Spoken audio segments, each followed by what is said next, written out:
एक summer camp में कुछ क्रूर बच्चों ने एक मासूम लड़के को जमीन पर कीलों से ठोक दिया और उसके सिर पर सेंटीपीड से भरी बाल्टी उंडेल दी। I'll eat your brain. वो डर के मारे हिल तक नहीं पाया, लेकिन इतनी ब्रुटैलिटी के बावजूद उसके अंदर की भलाइयां और इंसानियत बची रही। वो राक्षस नहीं बना। कहानी की शुरुआत होती है उस समय से जब बच्चों ने उसे मजबूर किया कि वो जंगल के बीच बने एक भूतिया वुडन कैबिन के पास जाए।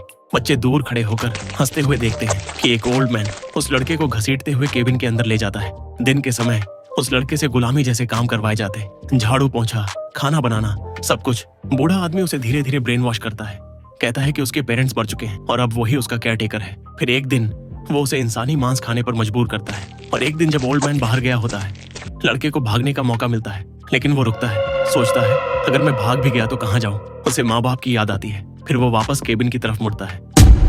जैसे ही उसकी नजर दीवार पर टंगे सुअर के कटे सिर पर पड़ती है, कुछ उसके अंदर जाग जाता है। अब वो तय करता है मैं शिकार नहीं शिकारी बनूंगा। इसके बाद ओल्ड मैन उसे अगले 10 सालों तक ट्रेंड करता है। लेकिन फिर एक दिन लड़के को एक न्यूज़पेपर आर्टिकल मिलता है जिसमें लिखा होता है कि एक कपल की हत्या उसी ओल्ड मैन ने की थी। वो कपल कोई और नहीं, उसके असली माता पिता थे। उसने ओल्ड मैन को उबलते पानी में फेंक कर मार दिया और उसका मांस खुद खा लिया। उसके बाद उसने ओल्ड मैन के चेहरे की खाल से एक मास्क बनाया और बन गया द बुचर। अब उसका मिशन था उन सभी को ढूंढना और सजा देना जिन्होंने उसे राक्षस बनने पर मजबूर किया। सालों बाद उन्हीं बच्चों में से एक कर्ली अब एक खुशहाल जिंदगी जी रहा था, लेकिन एक रात उसकी पत्नी पर हमला होता है और कर्ली को किसी ने किडनैप कर लिया।